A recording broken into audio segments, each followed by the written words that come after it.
Hi, my name is Sloan Rhodes, and a fun fact about myself is that I've lived in 4 different states.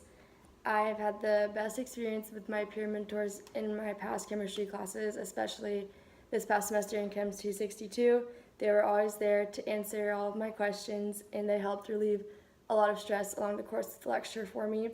I find that in a lot of my other courses without peer mentors, I get confused early on in the lecture, and which causes me to then be too stressed out and miss the later half of the lecture because I'm too busy trying to figure out on my own.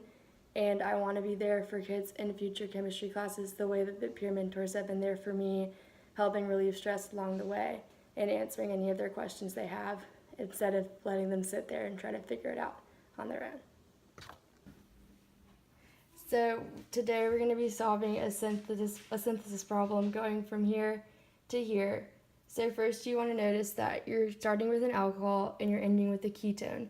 And to turn this primary alcohol into a ketone or an aldehyde, you're going to want to oxidize it.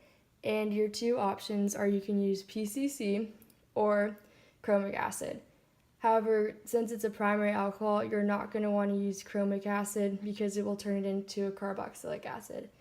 So we're going to want to use PCC to hybridize it, which will turn this primary alcohol into an aldehyde.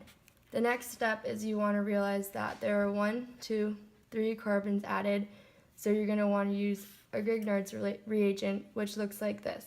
3 carbons, and then magnesium Br. But you don't want to stop here because this will look like this. So you're going to want to hybridize this with H3O plus to get you an alcohol. Next, you're going to want to go from this alcohol to this ketone, but since it's not a primary alcohol this time, you can use PCC or chromic acid to hybridize it into the molecule you want. Next,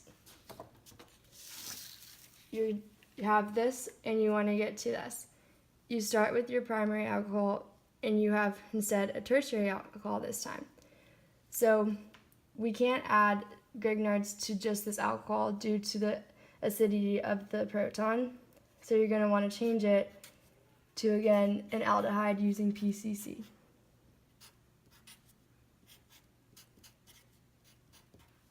Next, you're going to want to use your Grignard's reagent once again, and you're going to want to add, you can either add this methyl or you can add 1, 2, 3 carbons, and we're going to start with the 3 carbons.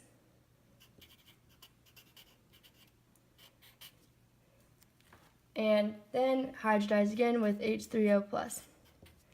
This will give you your alcohol once again, plus the additional carbons. And then we'll oxidize it once again with PCC to this time a ketone since it's a secondary alcohol. And to add this additional methyl group, you'll use your Grignard's once again and then hybridize to get your final molecule.